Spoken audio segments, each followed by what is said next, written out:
Hello student, या व्हिडिओमध्ये आपण स्टँडर्ड 5चा एन्व्हायरमेंटल स्टडी पार्ट 1 याचा 17 लेसन पाहणार आहोत। 17 लेसनचा हा पार्ट 2चा व्हिडिओ आहे। पहा, पार्ट 1 आपण लास्ट व्हिडिओमध्ये केलेला आहे। हा पार्ट 2चा व्हिडिओ आहे। पार्ट 1च्या व्हिडिओमध्ये आपल्याला सांगितलेलं की एखाद्या इंडस्ट्रीला भेट द्यायची आहे, क्लोथच्या इंडस्ट्रीला भेट द्यायची आहे आणि तिथे तुम्हाला काय क्वेश्चन विचारायचे हे सांगितलेलं आहे। आणि आता ह्याच्यामध्ये आपण काय बघणार आहोत, तर याच्यामध्ये आपण एक मॅपबद्दल बघणार आहोत। ज्या मॅपमध्ये काय सांगितलेलं आहे की तुम्हाला कुठे कोणते उद्योग प्रसिद्ध आहेत, म्हणजे कसले वस्त्रोद्योग, म्हणजे आपल्याला इथे टेक्स्टाईल इंडस्ट्रीज म्हणजे वस्त्र कुठे बनतात, टेक्स्टाईल इंडस्ट्री म्हणजे वस्त्रोद्योग मराठीमध्ये। इम्पॉर्टंट टेक्स्टाईल इंडस्ट्रीज आपल्याला कुठे कुठे काय काय आहेत त्या पाहायच्या आहेत। चला तर मग सुरुवात करूया क्लोथ्स अवर नीड याच्या पार्ट 2ला। पहा, चॅनलवरती जर नवीन असाल तर सबस्क्राईब करून बेल आयकॉन दाबा।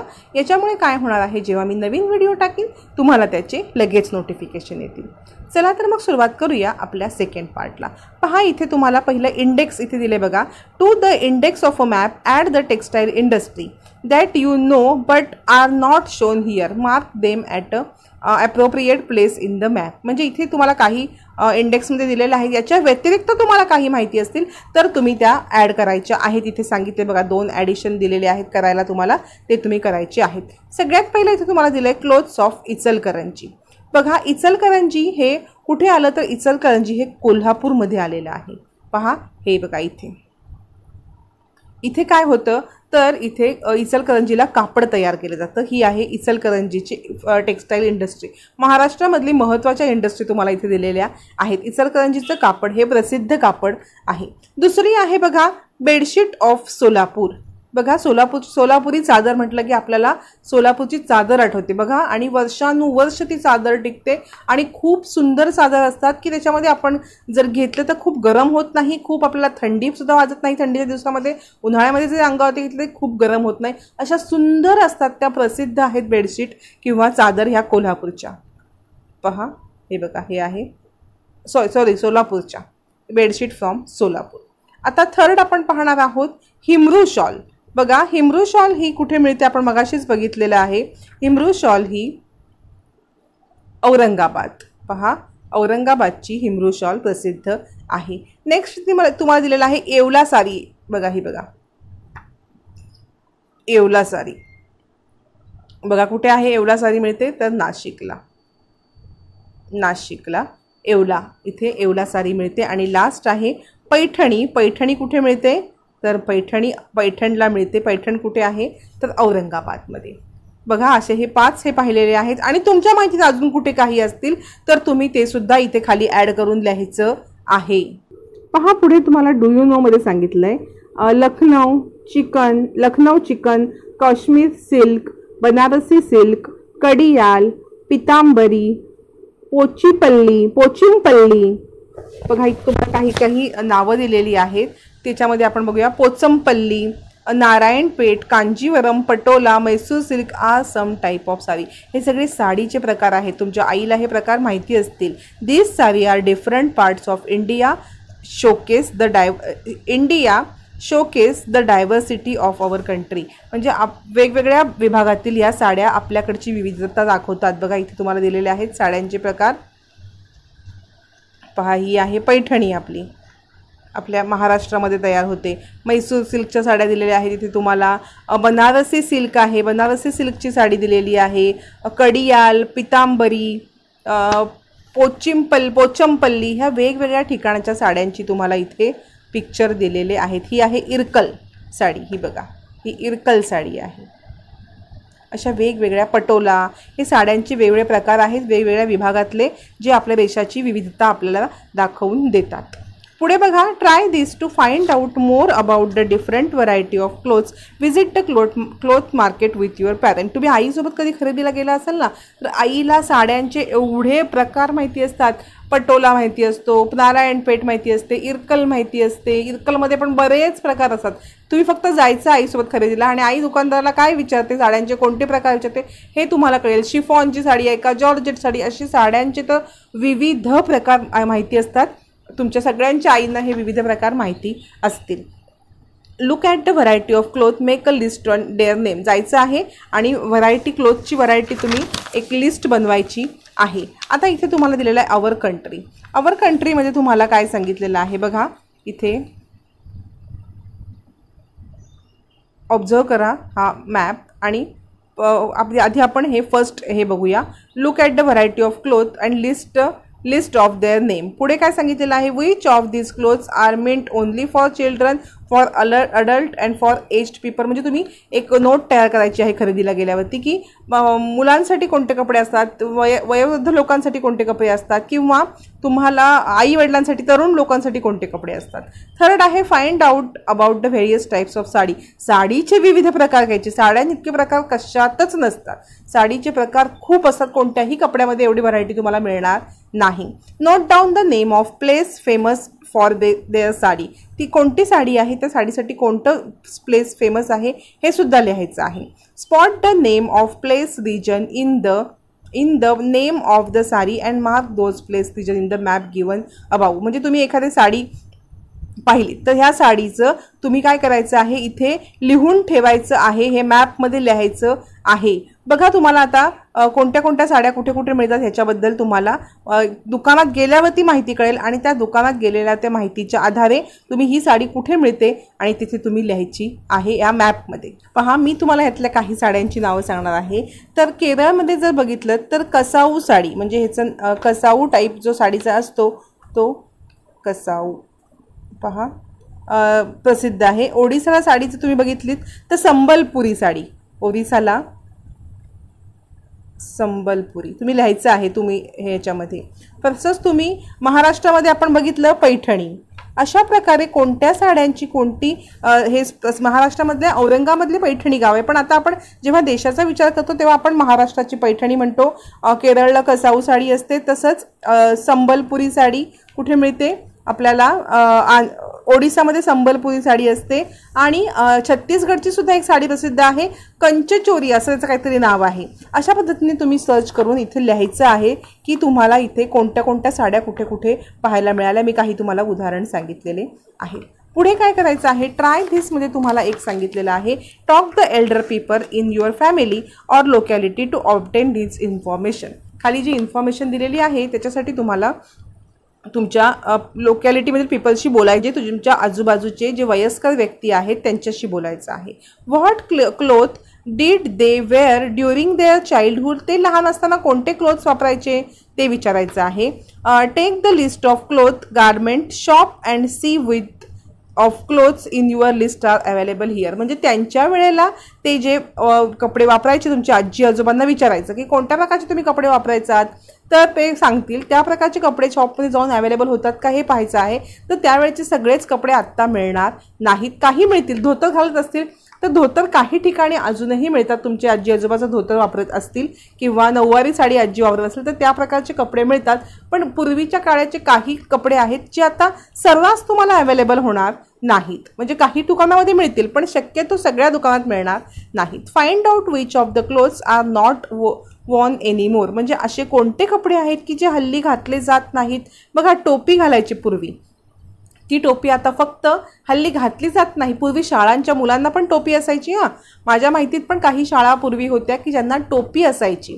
पण आता ही टोपी आपण सत्यनारायणाची पूजा किंवा काही फंक्शन असेल तरच वापरतो. टोपी त्याला गांधी टोपी म्हणतात. Find out the people where these clothes use to come from. म्हणजे हे कपडे कोणत्या ठिकाणाहून येत होते याची माहिती घ्यायची आहे. जेव्हा ते बनवले जायचे तेव्हा त्यांना विचारायचं तुमच्या आजी आजोबांना की हे कपडे तुमच्याकडून कुठून मिळायचे तुम्हाला. आणि find out why these clothes went out of use. म्हणजे ते कपडे आता का वापरत नाहीत. तर आता बघा, धोतर पहिले वापरायचे पण आता तुमचे बाबा घरातले लोक आहेत तुमच्या, ते काय करतात आता की तुमचे बाबा वगैरे धोतर घालू शकत नाहीत. का? कारण की आता धोतरामुळे त्यांना ट्रेनचा प्रवास करायला लागतो, बसने कुणाला जायला लागतं, ते हे कम्फर्टेबल नाही आहेत यूजला. त्याच्यामुळे आता पॅन्ट ही कम्फर्टेबल आहे. नऊवारी साडीसुद्धा वापरणं किंवा नेसणं खूप कठीण जातं. त्यामुळे सहावारी साडी बरी पडते, त्यापेक्षा ड्रेस बरा पडतो. म्हणजे आपल्या कम्फर्टनुसार काय केलेलं आहे तर ते कम्फर्टनुसार ड्रेस तुमचे किंवा पेहराव तुमचा बदलत गेलेला आहे. कम्फर्ट आणि फॅशन या दोन्हीनुसार तुमचा पेहराव हा बदलत जातो.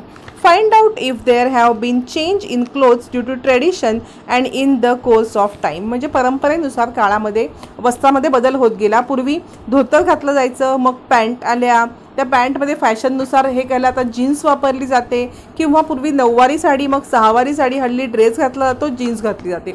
हे दोन पद्धतीने बदलत गेले. एक तर फॅशननुसार बदलत गेले कपडे आपले, आणि दुसरं म्हणजे आपल्याला वापरायला सोयीचं व्हावं म्हणून हे कपडे बदलत गेलेले आहेत.